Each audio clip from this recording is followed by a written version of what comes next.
Okay. So, we're in chapter 7. Chapter 7. Or if you guys want to do it that way. Okay, chapter 7. Are you allowed to tell me about yourself? Tia whispered, her tone half teasing. Their first course had arrived at the reception, and she was sipping on her wine glass as she waited for him to reply. She'd spoken to Alyssa about it, and while her friend had advised Tia not to say anything about other women or his past clients, Alyssa had still sounded thrilled that Tia had taken the plunge, and also she'd picked Jordan. Make sure you enjoy yourself and save all the juicy details for me later, Alyssa had said, giggling with glee.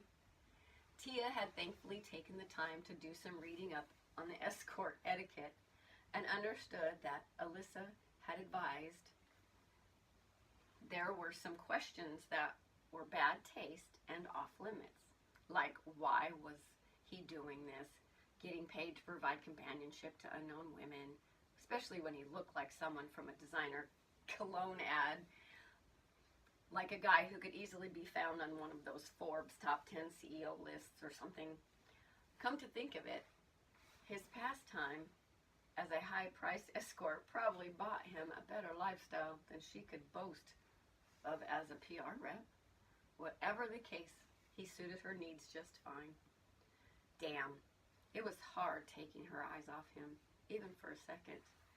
He looked early to mid-30s and seemed much like a guy who'd be comfortable in a high-powered suit than in a surfboarding gear. He certainly seemed fit enough for it. His looks were clean-cut and chiseled. His hair was raven black and sleekly trimmed.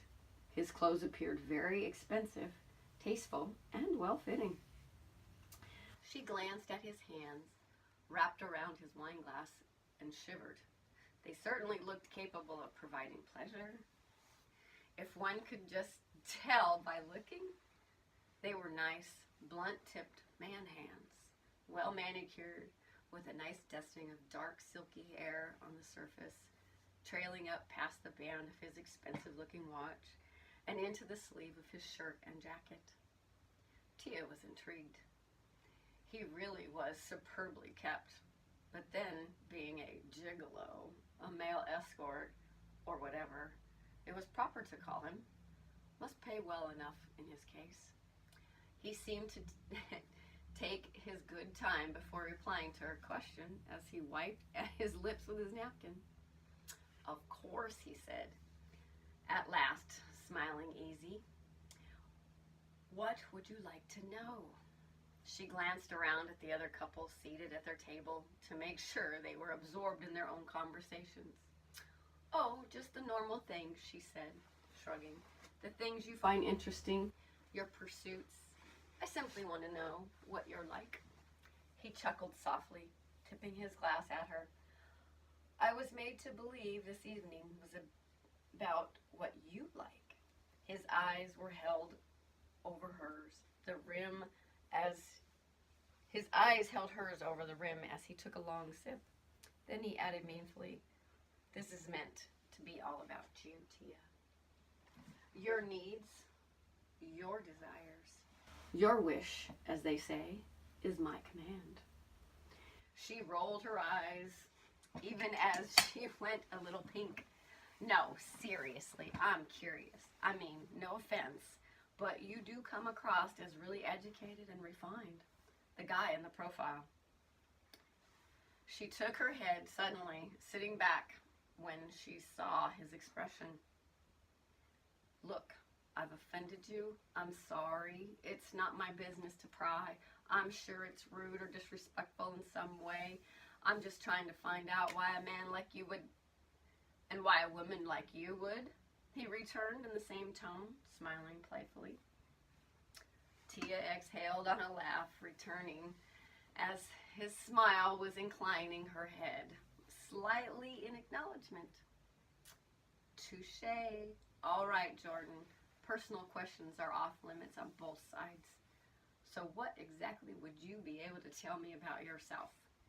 It has to be something I'd be interested in knowing, of course. Of course, he said smoothly. I could tell you about my hobbies and how I enjoy having a nice meal. Or I can just talk about our plans later tonight. Tia gulped, her throat suddenly gone dry. His direct-sounding words reminded her exactly why they were there. This, the wedding, the reception, the whole evening had been her idea. This wasn't some flowery event. There were two fully grown, red-blooded individuals who knew the score. She was paying him for his time and attention. Truthfully, she didn't know how the evening would end since she hadn't thought past dinner and a little dancing. Forget the way I came across in my profile, he continued, when she didn't reply. I mean, I could try to impress you with my great sense of humor, my career education, even my athletic body, or any other cliche out there.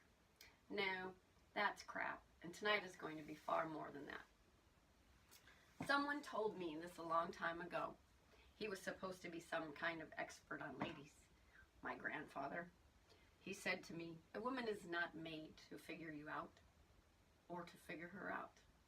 She's like those modern paintings you see in the art gallery. They don't have to mean anything. All that matters is the beauty it has when you look at it. So just like you enjoy that beautiful painting, enjoy your woman. Your grandfather said that? Tia said in a breathy tone, mesmerized by his voice, so stirring, playing on the words. I would have liked to meet him. Jordan chuckled. He was a bit of a devil, I'm afraid. After my grandmother died, he really let loose, like he was trying to sow his old wild oats after he was widowed. He heard her laugh softly, then he added in a sober tone, so, what I'm trying to tell you is that it's going to be just about you and me. Nothing else matters. Okay. Tia heard herself on a squeak, and then she cleared her throat. Of course, I wouldn't expect it any other way. Strictly business. Exactly. He grinned, shook his head at her like she'd missed the point, and then he reached out and covered her hand with his. Would you like to dance? I seem to remember that being part of the total package. Tia stiffened instantly. She hadn't expected the gesture. She wasn't much for public display, and she wasn't so good at the touching aspects of relating with people, especially strangers. But then Jordan's touch was different. It sent erotic waves rolling through her skin and down to the treacherous junction between her thighs. It made her look at him and want him, need him. It was frightening. Really.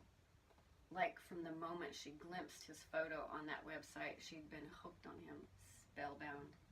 And she couldn't seem to break herself out of it and keep things level. She allowed herself to be coaxed onto the dance floor, pulled close to him.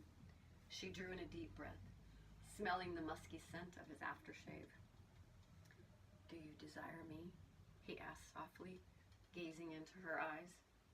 I mean, do you find me attractive sexually? Tia swallowed imperceptibly. There was no lying about this, or beating around the bush. You know I do. You're a very handsome man, and I'm sure you're well aware. He smiled, pleased. Good, because I feel the same. And it's not always like that.